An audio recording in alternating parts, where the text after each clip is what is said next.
That's it. That's it. Let's go. Practice fast. Welcome to Finsiders TV. Barry Butel alongside Jesse Egler. Preseason game number 2 is in the books.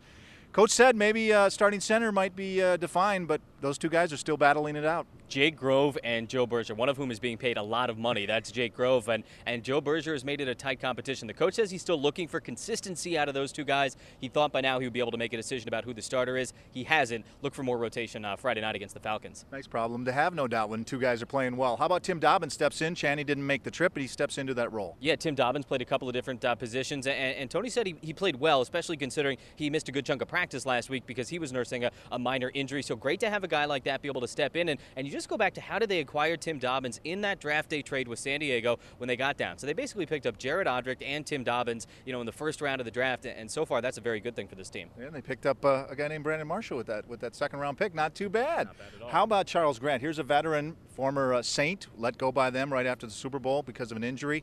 Stepping up, perhaps a veteran along the line? Yeah, I like that. I don't think the rotation on the defensive line has been figured out yet, who's going to be playing with whom and in what situations, but we saw some nice things out of Charles Grant, had a nice stop of Maurice Jones-Drew, and I think he was in on the hit that knocked David Garrard out of the game. So, hey, a veteran presence on that defensive line, a guy to show some guidance and give his experiences to the younger players, not a bad thing. And apparently inside the locker room, the clock has been affixed to the wall. It's counting down. This is now the world-famous Tony Sperano idea. Apparently, back in OTAs a couple of months ago, he put a clock on the wall counting down the days, maybe the hours and the minutes and the seconds until 1 p.m. Week 1 at Buffalo. And his message to this team very clearly, that game not getting any farther away. Do something now to make this team. Do something now to solidify your spot on the roster because the clock is ticking. The clock is ticking, the sense of urgency. That'll do it for today. For Jesse Egler, I'm Barry Butel. Thanks for tuning into Finsiders TV.